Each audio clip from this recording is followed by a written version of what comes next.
BioShock was groundbreaking in many regards when it released in 2007, though fundamentally it shared many consistencies with Irrational's System Shock series. What elements of System Shock translated into BioShock, and what was refined, altered, and innovated upon to create the world of Rapture? Let's take a look at the long road from System Shock to BioShock.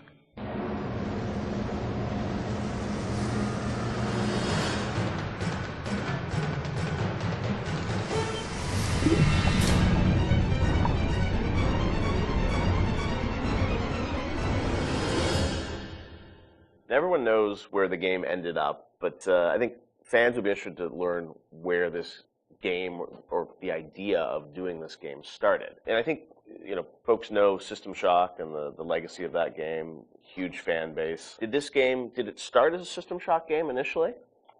No, I mean, because we didn't have the rights to that, yeah, right? We kind of felt that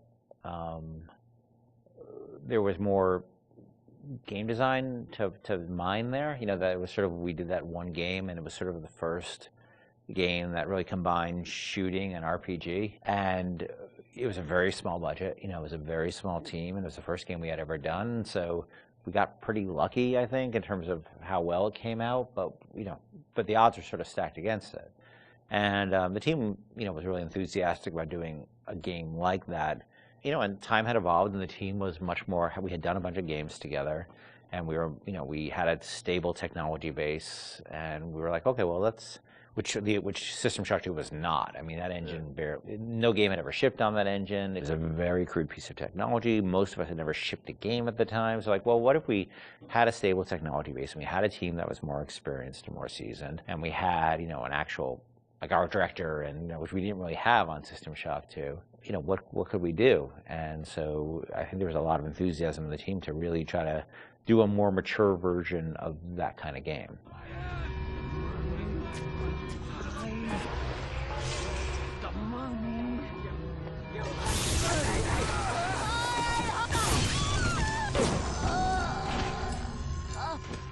You know, this is before we had sold the company to Take-Two, and we were an independent developer, right? We were sitting there, we were using the money we made from other development deals we had, and we would try to scrape together whatever time and money we had to work on this thing. And it was not actually something I was particularly keen on doing. The team was much more keen on doing a sort of a System Shock-ish game than I was, because... That's your pitching, right? Like System Shock 3 at one point, right? Well, I mean, there was an actual System Shock 3 that we were pitching back in the day when we were right after System Shock 2, but that never happened. Right, yeah. We couldn't get anybody interested, because System Shock 2 sold like 5 copies, right?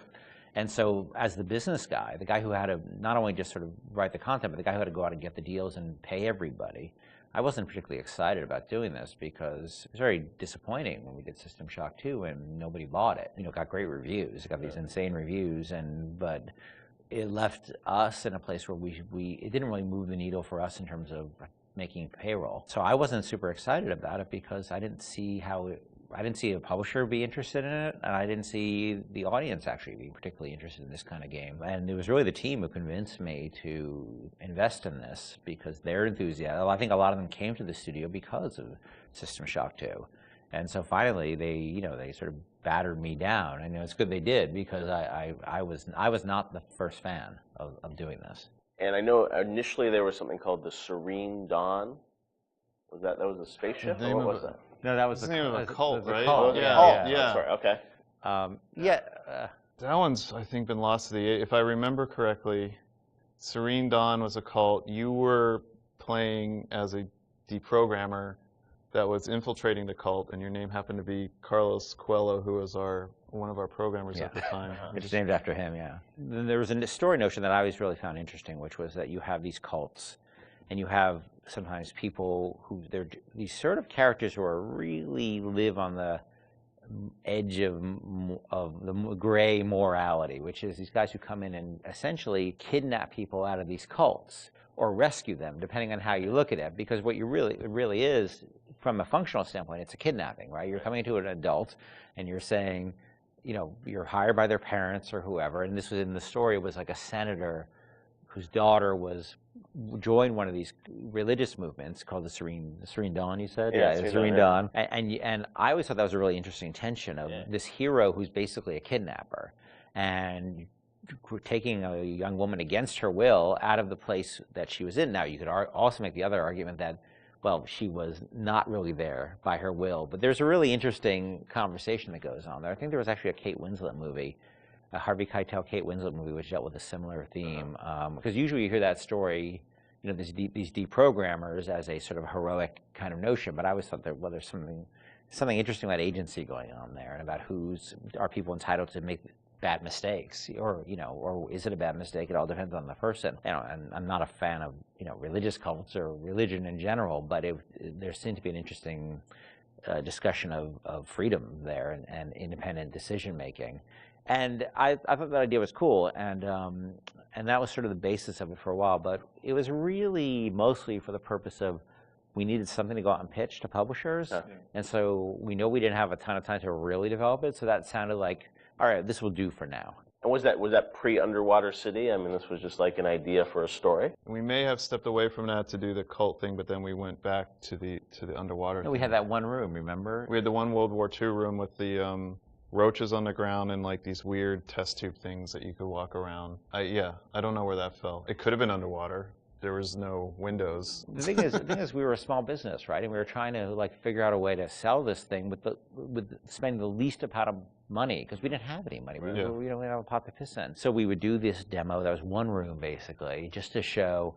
And I'd write up a document, and we'd take it around. I'd fly around the country, be like, "Here's our room." It was a different time, And we had just come off of SWAT 4. One of the advantages we had is that we were so familiar with that engine at that point that we could really start cranking through, small rooms and lighting and making things look good. So I took it on the road to sell it to somebody, and nobody cared. We'd go to a publisher, and look, they have to make money, right? And we'd say, we say, oh, it's sort of a spiritual successor to System Shock 2, and they'd be like, well, how did that sell? And I'd be like, my mom likes it, and they would be like, well, we can't, and usually we'd be talking to a fan.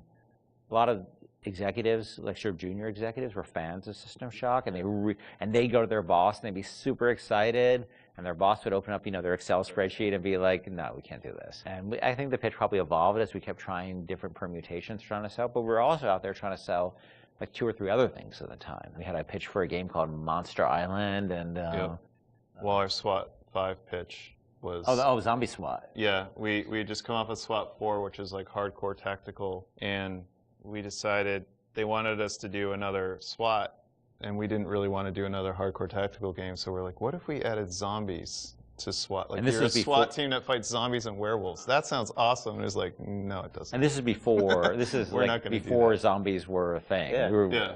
And so we came with this thing called Division 9. Division 9, yeah. That probably would have been even a bigger financial success than BioShock. Wow. But we couldn't get anybody interested in it.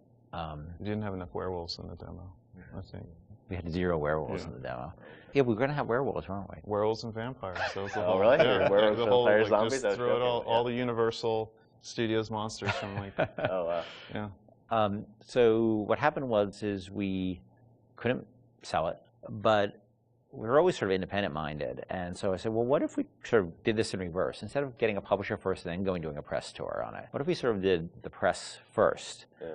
And we called up a guy, Andrew Park, who was at GameSpot at the time, who was a fan of System Shock 2 and a great guy. And I said, well, will you come out and look at this thing we're doing and write a story on it? And he was like, sure. And Andrew flew out, and we showed him what we had, which is this very, very rudimentary thing about an underwater base. And he wrote up an article and sort of featured it as like, this is the spiritual successor to System Shock 2. And the next day, the phone started ringing from publishers who now all of a sudden saw the article was getting all this pickup and all these comments, and people were excited. And that really, I think, put it over the top in terms of being able to sell it, even though it was not BioShock at that point. It was called BioShock, but it was not BioShock. There would have been I don't think there would have been a game. We never would have sold it without Andrew coming out doing that. My belly's full of angels.